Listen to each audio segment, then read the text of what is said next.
తాకట్లో ఉన్న మీ బంగారాన్ని విడిపించి ఆ రోజు ఆన్లైన్ రేటుకి కొంటాం. Sharma gold company. నమస్కారం, వెల్కమ్ టు సుమన్ టీవీ. నేను గీతాంజలి. ప్రస్తుతం మనతో పాటు ప్రముఖ జ్యోతిష్య వాస్తు ముహూర్త పండితులు బ్రహ్మశ్రీ సిస్లా సిద్ధాంతి గారు మనతో పాటు ఉన్నారండి. వారితో మాట్లాడదాం. గురుగారు నమస్కారం అండి. నమస్తే అమ్మా.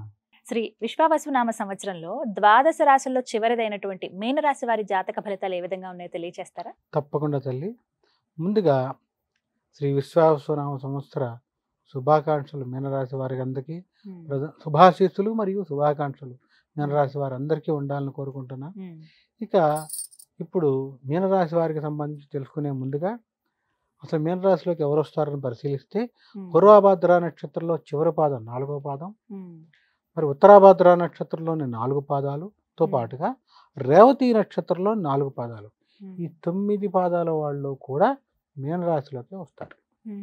ఇదే సందర్భంలో మీనరాశి వారికి సంబంధించి ఉన్నటువంటి ఈ విశ్వావసునామ సంవత్సరంలో గ్రహస్థితి పరిశీలన చేసుకుంటే 2023 జనవరి 18లో ప్రారంభమైనటువంటి ఏలినాటి శని ప్రథమ భాగం అయిపోయి, ఫస్ట్ ఫేజ్ అయిపోయి ద్వితీయార్థంలోకి వస్తారు, రెండో భాగం సెకండ్ ఫేజ్లోకి.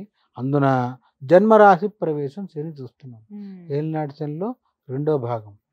ఇక మూడో ఇంట్లో ఉన్నటువంటి దేవగురువు అయినటువంటి బృహస్పతి మీనరాశి వాళ్ళకి అర్ధాష్టమంలోకి 4వ ఇంట్లోకి వెళ్తున్నాడు. రాహు స్థితి తీసుకుంటే తాను జన్మరాశి నుంచి వక్ర సంచారం కాబట్టి వేయంలోకి మీనరాశి వాళ్ళకి కుంభంలోకి వెళ్తున్నాడు. ఇక కేతువు స్థితి తీసుకుంటే సప్తమంలో ఉన్నటువంటి కేతువు వక్ర సంచార రీత్యా 6వ సింహంలోకి వస్తున్నాడు. ఇది మొత్తం మీద మీనరాశి వారికి గ్రహ సంచారం, గ్రహ గతులు అనుకోండి. ఇక్కడ ప్రధానంగా విద్యార్థులు అవ్వచ్చు, ఉద్యోగస్తులు, విద్యార్థులు ఖచ్చితంగా నిరంతరం దక్షిణామూర్తి స్తోత్రాన్ని చదవవలసిందే. రాకపోయినా అలవాటు చేసుకునే చదవాల్సిందే. ఇంత ఖచ్చితంగా ఏ రాశికి చెప్పలా నేను. కనీసం దక్షిణామూర్తి చిత్రపటం చూడండి, నమస్కారం పెట్టుకోండి అన్న. కానీ వీళ్ళని చదవవలసిందే అంటున్నా. అంత అవసరం. లేదా చదువులో వెనకబడిపోతారు. తల్లిదండ్రుల కష్టం అంతా బూడిద పాలైపోతుంది. కష్టం అంటే ఏంటి? డబ్బులే కదా వాళ్ళు పెట్టే కష్టం. వీళ్ళు చదవవలసింది ఎందుకని చెప్తున్నానంటే, నమస్కారం కంటే కూడా చేసింది, నోటితో చేసింది విశేషం. ఎందుకనంటే గురుబలం లేకపోవటం, శని ఏలినాటి శనిలోకి వెళ్ళటం, జన్మరాశిలో శని ప్రవేశం. కనీసం దక్షిణామూర్తి స్తోత్రం రాదు అంటే ప్రార్థనా శ్లోకమైనా చదవాలి. చిన్నదే. దాంట్లో గురవే సర్వలోకానాం భిషజే భవరోగిణాం నిధయే సర్వ విద్యానాం శ్రీ గురు దక్షిణామూర్తయే నమః అంటాం. ఇది రాకపోవటం ఉండదు ఎంతవరకైనా. 1-2 సార్లు మనం చెప్పిందే ప్లే చేసుకున్నా వస్తుంది వాళ్ళకి కదమ్మా. ఇది ఖచ్చితంగా తల్లి తండ్రి శ్రద్ధ పెట్టి విద్యార్థికి అలవాటు చేసి లేదా పేపర్ మీద రాసైనా వాళ్ళ చేత అనిపించాలి. ఇది ఎంతసేపు పట్టిందమ్మా? సెకండ్లు, 5 సెకండ్లు. గట్టిగా ఆపకుండా చదివితే 5 సెకండ్లు. గురవే సర్వలోకానాం భిషజే భవరోగిణాం నిధయే సర్వ విద్యానాం శ్రీ గురు దక్షిణామూర్తయే నమః. నమస్కారం చేసుకుని అతను విద్యార్థి చదువు ప్రారంభిస్తే చాలు. గురుబలం అనేది అతను సంపాదించుకుంటాడు. నేను ఇచ్చింది మనం సొంతంగా తెచ్చుకున్న దానికి చాలా తేడా ఉంటుందిగా. అది విద్యార్థి చేస్తే ఒక రకంగా భవిష్యత్తులో కూడా అలవాటైపోతుంది. రోజు చదువుకునే ముందర రోజు అలవాటైపోవటం ఎంత మంచి సంస్కారం అది చిన్న వయసులోనే. అందుకని విద్యార్థికి ఖచ్చితంగా గురుబలం కావాలి, అతను చదవాల్సిందే. ఇంకా చిత్రపటం ముందర నుంచి నమస్కారం పెడతా. ఎందుకంటే విద్యార్థి అంటే చదువుకునేవాడు, క్లాస్లో చదువు చెప్తే నేర్చుకుంటున్నాడుగా. ఇది ఎందుకు రాదు? వస్తుంది, చదవాల్సిందే అనే మాట ఎందుకు చెప్తానంటే అంత అవసరం గురుబలం. ఈనాటి శనిలో చదువులో పాస్ అవ్వటం కూడా ఒక్కొక్కసారి కష్టం అమ్మ. జన్మరాశిలోకి శని ప్రవేశం. చదివేవాడు చదవనని మానేస్తాడు, పుస్తకాల్లో అవలబడేసి చదువుతున్నాను నేను చెప్పటే బయటికి వెళ్ళిపోయి గ్రౌండ్లోకి ఆడటం, క్రికెట్ ఆడటం, సినిమాకు పోతాడు. ఎందుకని? గురుబలం లేదు, శని బలం లేదు. బుద్ధి చెడ మార్గంలోకి వెళ్తుంది. అతని చీడు కావాలని. ఈ సందర్భంలో అతని మార్గం చెడ మార్గంలోకి వెళ్లకుండా నియంత్రించాలని తల్లిదండ్రులే. ఎలా నియంత్రిస్తావు? రోజు కాపలాగా గాయవు కదా. దక్షిణామూర్తి స్తోత్రం చదవడం ద్వారా ఏమొస్తుంది అతనికంటే బుద్ధి వికసిస్తుంది. ఇది చేయకూడదు, ఇది చెయ్యాలి. విచక్షణ జ్ఞానం గురువే కదా ఇచ్చేది. వివేక విచక్షణ విజ్ఞానం అని చెప్పుకున్నాం ప్రారంభంలో. ఈ 3 గురువే ఇస్తాడు. అది సంక్రమిస్తుంది. లేదు నాన్న అమ్మకి తెలిస్తే తిడతారని అతను పక్కదారి పట్టడు. ఇది ఒకటే కాదు, సినిమాలే కాదు, రకరకాలు ఉంటాయి. పక్కదారిలోకి వెళ్లకుండా విద్యార్థిని నియంత్రించిన వాళ్ళం అవుతాం దక్షిణామూర్తి స్తోత్రంతో. అంత శక్తి అది. అందుకని ఎంతటి వాడికైనా చిన్న పిల్లలకైనా వస్తుంది. అలవాటు చేయాల్సిందే. రోజు నీ ఖాళీగా ఉన్నప్పుడు చదువుకోనన్న మానసికంగా కూడా శక్తి అంటే ఎంత విశేషమైన బలం. తదుపరి ఇది విద్యార్థులకు అవసరం. లేని పక్షంలో ఉత్తీర్ణత శాతం పక్కన పెడితే దేవుడు ఎరుగు, పాస్ అయితేనే కష్టం. అంత ప్రభావం ఉంటుంది. జన్మరాశిలో ఏలినాటిలో ఏమాత్రం వారికి దశ అంతర్దశలు పాడైతే చదువు పుస్తకాలు కూడా గిరాటేసేస్తారు. అందుకని ఖచ్చితంగా కాపాడుకోవాలి. పిల్లలే కదా భవిష్యత్తు. ఎవరికైనా పిల్లలే భవిష్యత్తు. ఎంత కష్టపడినా అందరూ కూడా పిల్లల కోసమే చేస్తారు. మరి అంత కష్టపడే వాళ్ళు ఈ చిన్న పని చేయలేరు. పిల్లలకి శ్లోకం నేర్పడం కష్టం కాదు, ఇది చెయ్యాలి, చాలా అవసరం. ఏ రాశి గురించి ఇంతసేపు నేను చెప్పలే విద్యార్థుల విషయంలో. ఇంత ఎందుకు చెప్తున్నానంటే వాళ్ళకి చాలా అవసరం. తదుపరి ఇక ఉద్యోగస్తులు, వ్యాపారస్తులకి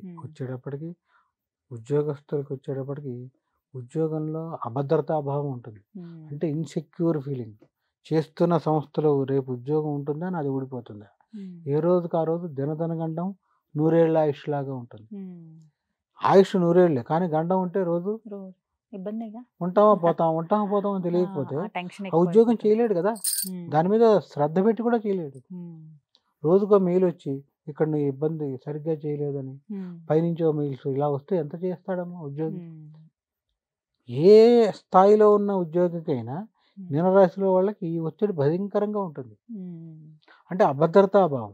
ఇంత కష్టపడినా చేసిన జీతం రాదు ఒక్కొక్కసారి. ఈ నెల వచ్చే నెల ఇవ్వకపోతే ఎట్లా బతుకుతాడమ్మా. కష్టమే కదా. ₹1,00,000 అవ్వచ్చు, 25,000 అవచ్చమ్మా. ఎవరి జీతం వాళ్ళకి ఎక్కువే కదా. అంతే కదా. ఆ జీతం ఒక నెల ఆగిపోతే ఎంత కష్టం. దీంతో పాటు ఉద్యోగం ఉంటుందా పోతుందా, అది చాలా కష్టం. పడుకుంటే నిద్ర పట్టదు. మీనరాశి వాళ్ళకి ఇది విచిత్రమైన స్థితి. ఆకస్మికంగా కోర్టు కేసులు వచ్చి పడతాయి మీదకి.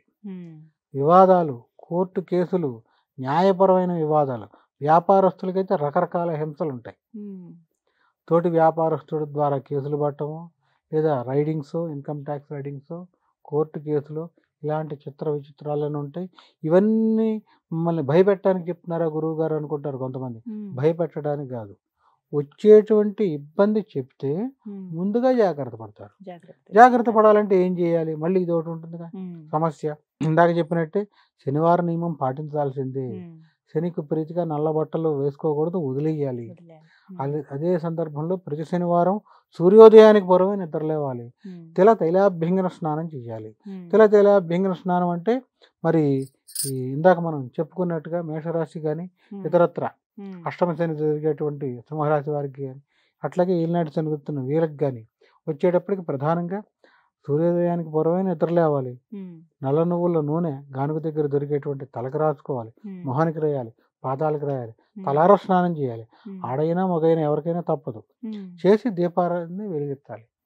ఎవరికి ఏలినాటి శని జరుగుతుందో వాళ్ళు వెలిగించాలి. అన్ని సిద్ధం చేసేసి భార్యను వెలిగించమనకూడదు. ఎవరికి దొరుకుతుందో వాళ్ళు చేయాలి. నాకు ఆకలిస్తే నేను తినాలి కదమ్మా, ఎవరికి దోషం ఉందో వాళ్ళే చేయాలిగా. ఇక్కడ కూడా అంతే. అలా చేసినప్పుడు ఫలితం దక్కుతుంది. ఒత్తిడిని తట్టుకుంటారు. ఒత్తిడి ఉంటుంది, తట్టుకునే శక్తి కూడా కావాలిగా. రూపాయి రాకపోయినా పర్వాలేదమ్మా, ఆదాయం తగ్గిన అప్పటికే వాడు ఆగితే చాలుగా. వీడు మనసు ప్రశాంతత దొరుకుతుంది. సరే బాబు ఒక 6 నెలలు ఆగుతాను వెళ్ళిపోయాడంటే గట్టిగా దేవుడికి దండం పెట్టుకుంటారు. ఎవరైనా అంతే కదా. పోన్లే ఆగారు 6 నెలలు, భగవంతుడు అనుగ్రహించాడు అనుకో. అదే అనుగ్రహం. భగవంతుడు దిగిరాడు. నువ్వు చేసే మంచి పనుల ద్వారా దైవం మానుష రూపేణ. అంటే నువ్వు చేస్తున్న మంచి పని ద్వారా ఈ ఆతల వ్యక్తిలో భగవంతుడు ప్రేరేపణ, బుద్ధి ప్రేరేపితం. పోన్లే బాబు మరీ ఇబ్బంది పడుతున్నాడు, ఇప్పుడు మరి ఒత్తిడి చేయటం ఎందుకు, ఉద్యోగం కూడా పోయింది కదా, ఎట్లా కడతాడు, సర్లే 6 నెలల తర్వాత వస్తాను వెళ్ళిపోతాడు. అదే భగవత్ శక్తి. ఇలా చేయటం ద్వారా గురువుకి సంబంధించి దక్షిణామూర్తి స్తోత్రం కానీ, పెద్దవాళ్ళు అయితే ఖచ్చితంగా గురు చరిత్ర పారాయణ కానీ చదవగలిగితే, లేని పక్షంలో ఇదేది చేయలేరు, నోరు తిరగదు, చదువుకోలేదు అనుకోండి, ఈజియెస్ట్ రెమెడీ గురువారం నాడు గురువుకు ప్రీతిగా ఏదైనా శనగపిండితో చేసిన మధుర పదార్థం నైవేద్యం పెట్టి దగ్గరలో ఏదైనా ఆలయంలో దాన్ని తీసుకెళ్ళి మీ చేతులతోనే పంచండి. ప్రసాదంగా పంచాలి. గురువారం నాడు చదువుకునే వాళ్ళకి, విద్యార్థులు అవ్వచ్చు, ఎవరికైనా చదువుకునే వాళ్ళకి గ్రంథం, పుస్తకం, పెన్ను ఇవ్వండి. తెల్ల కాగితాలు, రోళ్ళ కాగితాలు, పుస్తకాలు దొరుకుతాయి 100 పేజీలు. చదువుకునే వాళ్ళకి పెన్ను ఇవ్వండి, మీ చేతులతో ఇవ్వండి. మళ్ళీ అక్కడ దర్పం పనికిరాదు. వెళ్ళి నౌకరుని వెళ్ళి ఇచ్చిరా అంటే నీకేం వస్తుంది? రాదు. ఆడంబరం పనికిరాదు భగవంతుడి దగ్గర. ఇదే కనపడుతుంది మనకి ద్రౌపది వస్త్రాభరణంలో. ఆడంబరం పనికిరాదు. మరి ఇక్కడ అదే వస్తుంది. ఎక్కడ అంటే మరి ప్రధానంగా సత్యభావం పరాభవంలో ఆడంబరాన్ని చూడగలగడగా భగవంతుడు తాను ప్రత్యక్షంగా ద్రౌపది మా అమ్మవారు అంటే మహాలక్ష్మి అమ్మవారు అంశ బాధపడుతూ కూడా మొదటిసారి అన్నయ్య అంటుంది చీర లాగుతుంటే. ధూర్తులు అయినటువంటి వీళ్ళు దుర్మార్గులు కరోశంలో ఉన్నటువంటి దుశ్శాసనుడు లాగుతుంటే, వస్త్రం లాగుతుంటే అన్నయ్య అని పిలిస్తే రాడు ఆయన. బంధుత్వానికి లొంగడు, భగవంతుడు కదా ఆయన. ఎంత బంధువు అయినా ఎందుకు లొంగుతాడు? ఏమాత్రం. రెండోసారి మరింత వాళ్ళు మళ్ళీ లాగుతుంటే, గట్టిగా పట్టుకుని లాగుతుంటే ఒక చేత్తో చీరను పట్టుకుని రెండో చేత్తో అన్న కృష్ణ రమ్మన్న రాడు, ఇని వదిలేస్తాడు. మూడోసారి వచ్చేటప్పటికి పిలుస్తుంది, ఆర్తిగా పిలుస్తుంది. పరమాత్మ పరంధామ పాహిమాం రక్షమాం చీర వదిలేసి దండం పెడుతుంది రెండు చేతులు కళ్ళు మూసుకొని. ఉత్తర క్షణంలో ఉంటాడు ఆయన. దేనికి లొంగాడు? భక్తికి లొంగాడు కదా. అంటే భక్తే ప్రధానం ఇక్కడ, ఆడంబరం కాదు. సత్యభామ అంతటి సత్యభామ కూడా మరి అంశలో, లక్ష్మీ అంశలో ఒక అంశ ఆవిడ. ఎంత గర్వం అమ్మా, అహంకార గర్వం. ఏ రకంగా అంటే అందంతో వచ్చే గర్వంతో పాటు రెండు గర్వాలు తోడైనాయి ఆవిడకి. అందం, ఐశ్వర్య గర్వం. ఇటువైపు డబ్బు, నాకున్న డబ్బు రుక్మిణికి లేదు, నాకున్న అందం రుక్మిణికి లేదు. ఈవిడ తెల్లటి మేనిగి బంగారం రంగు, ఆవిడ నల్లటి నలుపు కదా. నాకున్న అందం లేదు, నాకున్న ఐశ్వర్యం లేదు. ఐశ్వర్యవంతుడి కుటుంబంలోంచే వచ్చింది, సత్తరాజిత్తు వంశం అక్కడ కదా, అట్నుంచి కదా. ఆ రీత్యా తీసుకుంటే ఇక్కడ ఈ ఇంత ఉన్న కేవలం తులసి దళంతో భగవంతుడు లొంగిపోతాడు. అంటే అక్కడ ఆయన చూసింది భక్తిని మాత్రమే. అదే రకంగా ఇక్కడ మీనరాశిలో ఉండేవాళ్ళు ఎవరైనా కూడా, ఉద్యోగస్తులు అవ్వచ్చు, నోరు తిరగని వాళ్ళు అవ్వచ్చు. నోరు తిరగని వాళ్ళ కోసం కూడా చెప్పాలి మనం. చదువుకోలేదమ్మా మీనరాశి, నేను చిన్నప్పటి నుంచి ఏం చదువుకోలేదు అయ్యగారు, గురుచరిత్ర పారాయణ చెప్పారు, నేను ఎట్లా చదువుతానంటే నువ్వు చేయగలవు. ఏం చేయగలవు? గురువారం నాడు మధుర పదార్థం, శనగపిండితో చేసిన మధుర పదార్థం, అది కూడా చెప్తున్నా, ఏది పడితే అది కాదు. శనగపిండితో చేసి, ఎందుకని? గురువుకి శనగల ప్రీతి. శనగపిండితో చేసినటువంటి బూందీనా, లడ్డూనా, లేదా మైసూరు పాక, శనగపిండితో చేసిన మధుర పదార్థం అంటే స్వీట్ మధుర పదార్థం అంటే స్వీట్. ఎందుకని? గురువు స్వీట్ ప్రియుడు. ఈ మధుర పదార్థాన్ని నైవేద్యం పెట్టి, ఎక్కడైనా నైవేద్యం ఎందుకు పెట్టాలి? ఏ షాపులో, స్వీట్ షాప్లో కొని పనిచేయచ్చుగా. నైవేద్యం ఎందుకు పెట్టాలి అంటే చాలా దోషాలు ఉంటాయి చేసిన పదార్థానికి. ఆ చేసిన వాడు మనసు ఎక్కడుందో చేసేటప్పుడు కదా. అందుకని ఆ దోషం పోతుంది. నువ్వు తీసుకెళ్ళి నీ చేత్తోనే ఈ స్వీట్ని అందరికీ పంచిపెట్టు. పలకం పంపించగా, దానికి చదువు అక్కర్లేదు. షాపులోకి వెళ్ళి పుస్తకం, పెన్ను ఇవ్వండి రా బాబు, ఒక 20 కనీసం 16 పంచాలి. 16 తగ్గకూడదు, 16 పంచాలి. పంచగలిగే శక్తి ఉంటే 100 పుస్తకాలు 100 పెన్నులు కొని చదువుకునే వాళ్ళకి పంచిపెట్టు. స్కూల్కి వెళ్ళి గురువారం నాడు. ఇవి నీకు నీ బలాన్ని, గురు బలాన్ని పెంచుకుంటావు. ఉద్యోగస్తుడు చేయొచ్చు, వ్యాపారస్తుడు చేయొచ్చు, చేయగలరు కదా. ఇవి ఖర్చు ఏం కాదు.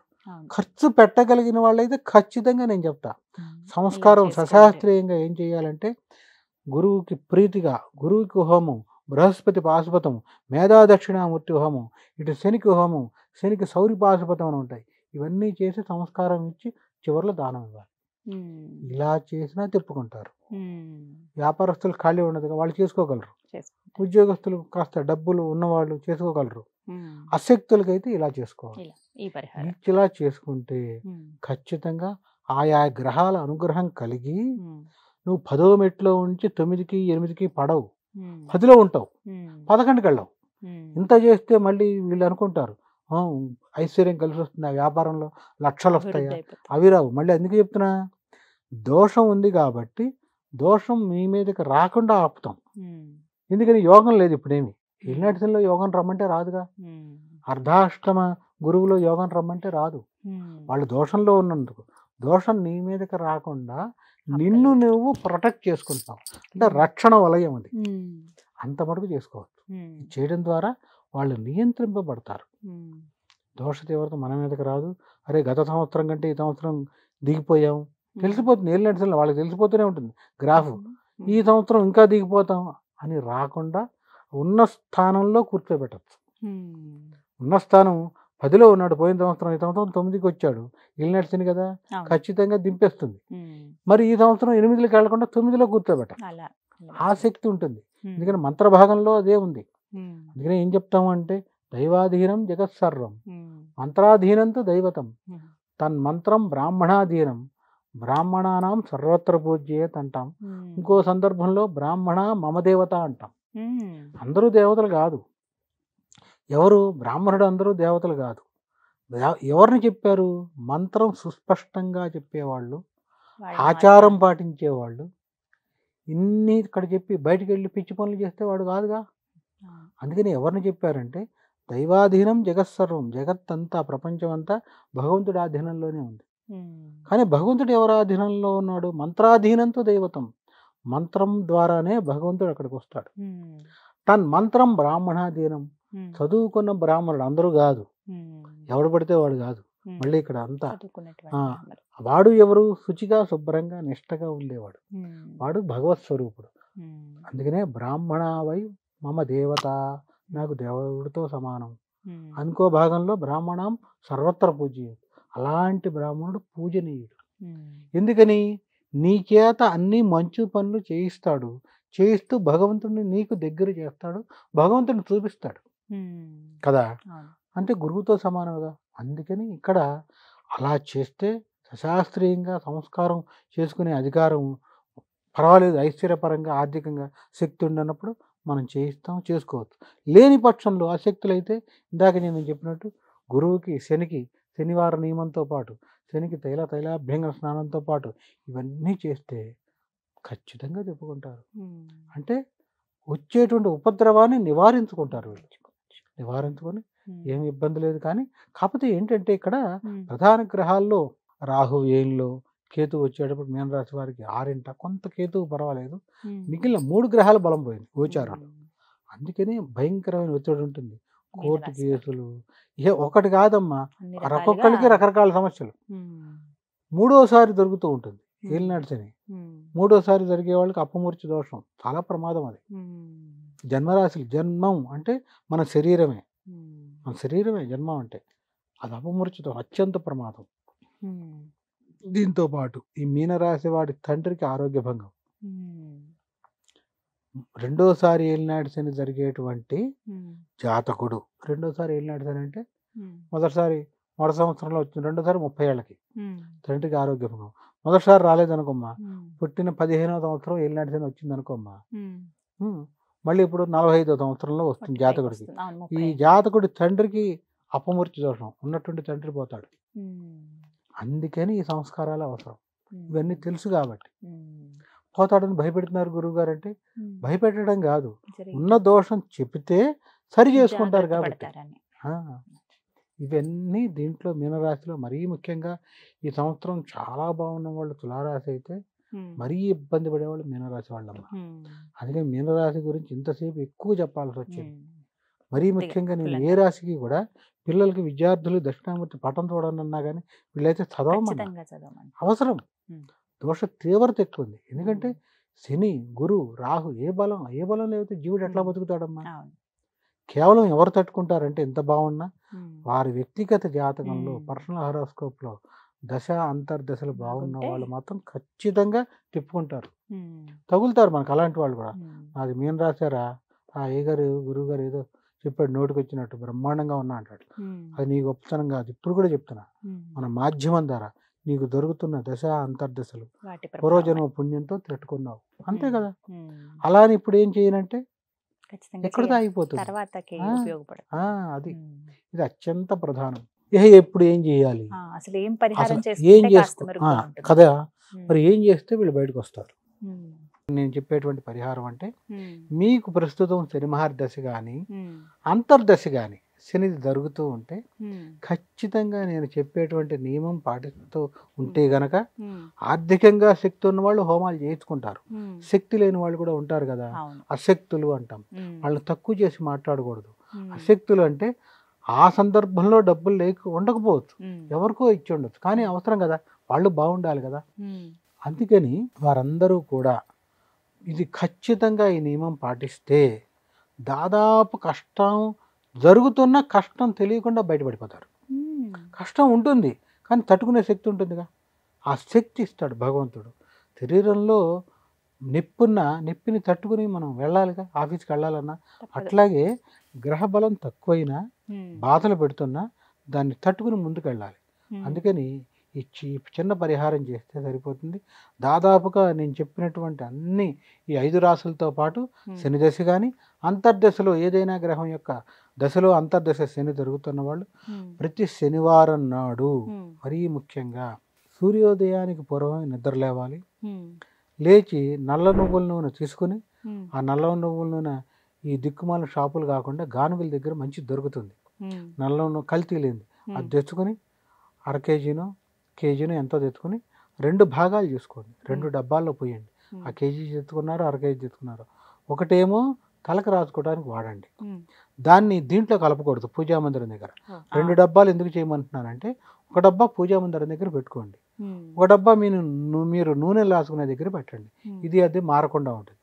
ప్రతి శనివారం మీరు రాత్రి 1 గంట వరకు డ్యూటీ అండి, నాకు 3 వరకు డ్యూటీ అండి, నేను శనివారం లేవలేనని ఇక్కడ మటుకు చెప్పకండి. ఇక్కడ ఒక్క కేసులో అది పనికిరాదు.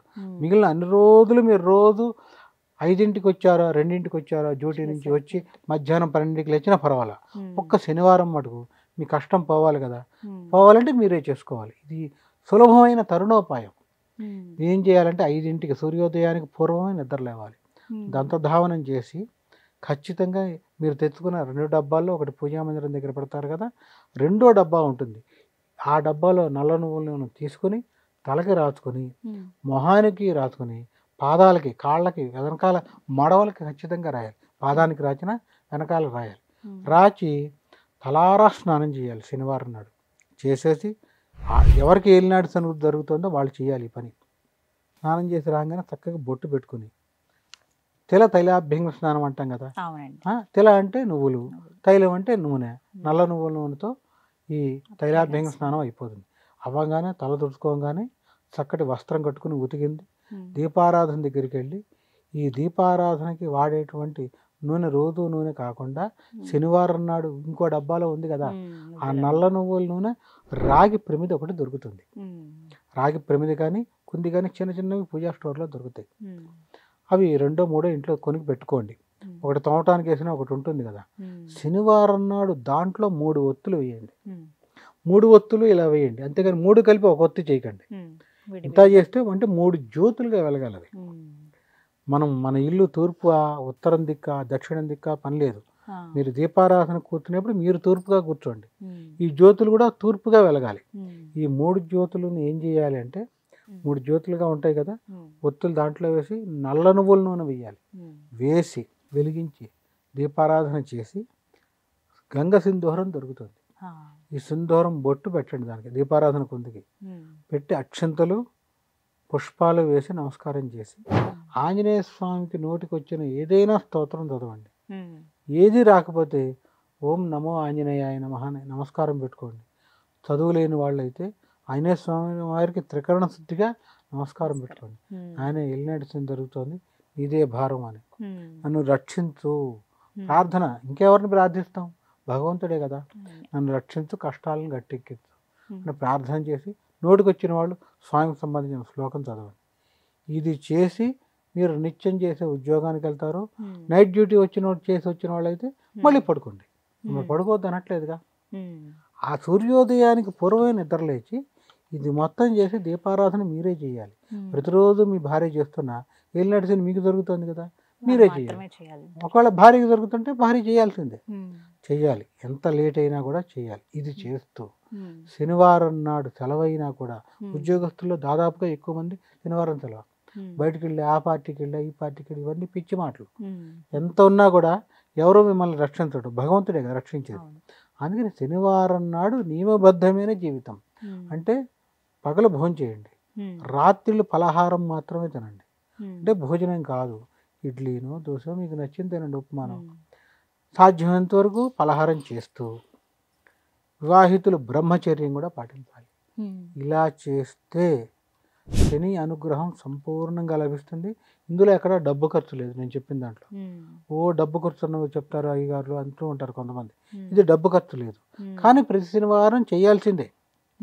ఏలినాటి శని పూర్తయ్యే వరకు, అర్ధాష్టమ శని పూర్తయ్యే వరకు, అష్టమ శని పూర్తయ్యే వరకు, శని దశ కానీ అంతర్దశ కానీ పూర్తయ్యే వరకు. శని దశ పూర్తవుతుంది ఒక పటాన 19 ఏళ్ళు, అంతర్దశ అయితే వచ్చేటప్పటికి సుమారుగా 2 ఏళ్ళు 3 ఏళ్ళు అట్లా ఉంటుంది. ఇది పూర్తయ్యే వరకు ఇలా చేయాలి. ఇలా చేస్తూ ఇంకో నియమం ఏంటంటే ఎట్టి పరిస్థితుల్లో నల్ల బట్టలు వేసుకోకుండా వదిలేయాలి పూర్తిగా. అది 3,000 రూపాయలదా 4,500 నీకు ఎంత ఇష్టమైనా, ఆడవాళ్ళు అయితే నల్ల చీరైనా అదలు వారేయాలి, పనికిరాదు. ఎంత కాస్ట్లీదైనా వదిలేస్తే ఖచ్చితంగా మీరు తిప్పుకోకపోతే నన్ను అడగండి, 100% తిప్పుకుంటారు. చాలా బాగుంటుంది, వాళ్ళకి ఆరోగ్యం కుదురుతుంది. అనారోగ్య సమస్య ఉన్న వాళ్ళకి తిప్పుకుంటారు, శని పీడ తగ్గుతుంది. అప్పుడు మీ మీద మీకు నమ్మకం కలుగుతుంది, ఓహో భగవంతుడి శక్తి వెనకాల ఉంది, నన్ను నడిపిస్తుంది. అదే సందర్భంలో సెలవు ఉండి మీకు అవకాశం ఉంటే దగ్గరలో ఉన్న నవగ్రహాల్లో శనికి తగ్గ నల్ల నువ్వుల నూనె గానుగ దగ్గర ఉందిగా, పూజా మందిరం దగ్గర చిన్న ప్లాస్టిక్ పేపర్ గ్లాస్లో 2-3 స్పూన్లైనా చాలమ్మా, ఎక్కువ తీసుకెళ్ళకల్లా. ఒక పేపర్ గ్లాసులో కొంచెం పోసుకొని 2-3 గ్లాసులు తీసుకెళ్ళి శనికి పోసేసి నమస్కారం పెట్టేసి మళ్ళీ అక్కడే ఆ గ్లాసు పారేయాలి, పనికిరాదు, వెనక్కి తెచ్చుకోకూడదు. అందుకనే 2-3 స్పూన్లే అని చెప్పాను. అక్కడ మళ్ళీ ఆ దేవాలయంలో ఉంటుంది కాబట్టి ఆ దేవాలయంలో కాళ్ళు కడుక్కొని మరలా దేవాలయంలో ఉన్న విగ్రహానికి జ్యోతికి నమస్కారం పెట్టుకోవాలి, విగ్రహానికి నమస్కారం పెట్టుకుని ఇంటికి రావాలి.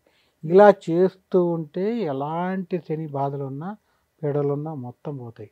అసలు పీడ ఎందుకు, ఇందాక మొదట్లో చెప్పినట్టు మొహానికి నువ్వు రాసుకోవడం ద్వారా కళావిహీనం అయిపోకుండా ఉంటుంది మొహం. శని పీడ మొహంలో ఫస్ట్ ప్రవేశిస్తుంది, ముందు పాదాలు, అక్కడి నుంచి శిరస్సుకు వస్తుంది. అందుకనే శిరస్సు నుంచి పాదాలకి. అందుకనే శని ఏలినాడు శని జరిగే వాళ్ళు నిరంతరం నడకలోనే ఉంటారు, లేదా వాళ్ళు ఎప్పుడు ప్రయాణంలోనే ఉంటారు, సుఖంగా ఉండరు. అందుకనే ఎంత ఏలినాడు శని జరిగే వాళ్ళు నడవటం ఇష్టం శనికి, ఆయన నడుస్తాడు. అందుకనే కష్టపడే వాళ్ళు ఎక్కువ ఇష్టం ఆయనకి. దీనికి అందుకనే రాజకీయం గురించి ఇక్కడ మాట్లాడడం, కానీ రాజకీయంలో పైకి వచ్చేవాళ్ళు నడిచే వాళ్ళని ఎక్కువ అనుగ్రహిస్తాడు ఆయన. అంటే ప్రతిదీ స్వార్జితం. ఇక్కడ ఇంకొక మాట చెప్పాలి, శని అనుగ్రహం ఎట్లా కలుగుతుంది అంటే ధర్మబద్ధంగా సంపాదించిన ప్రతి రూపాయి శని దశ జరుగుతుండగా ప్రతి రూపాయి ధర్మబద్ధంగానే వస్తుంది ఎవరికైనా. ఇది అన్యాక్రాంతంగా రాదు. ఆ వచ్చిన ప్రతి రూపాయి తాను తింటాడు, తన కొడుకు తింటాడు, తన మనవడ వరకు వెళ్తుంది. 3వ తరానికి ఆస్తి వెళ్ళింది అంటే శని ద్వారా వచ్చిన ఆస్తి. ఈ తరంలో ఉండి ఇతనితో పాటే పోయిందంటే మిగిలిన గ్రహాల వల్ల. శని ద్వారా వచ్చేటువంటిది అంత బలమైంది. అందుకని ఇలా చేస్తే ఎలాంటి శని దోషాలు ఉన్నా పోతాయి, శని పీడ ఉన్నా పోతుంది. ఏది ఏమైనా కూడా నేను ఎవరిని శపించడం కాదు, వాస్తవం చెప్పాలి కదా మన మాధ్యమం ద్వారా.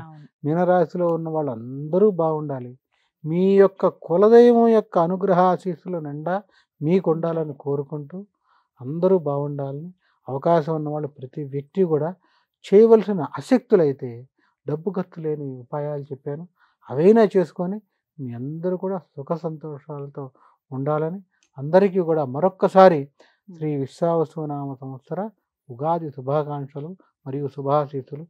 శుభం. చాలా సంతోషం గురుగారు, చాలా చక్కగా ఓపికగా విపులంగా అన్ని వివరించారండి. ధన్యవాదాలు. నమస్కారం అమ్మా.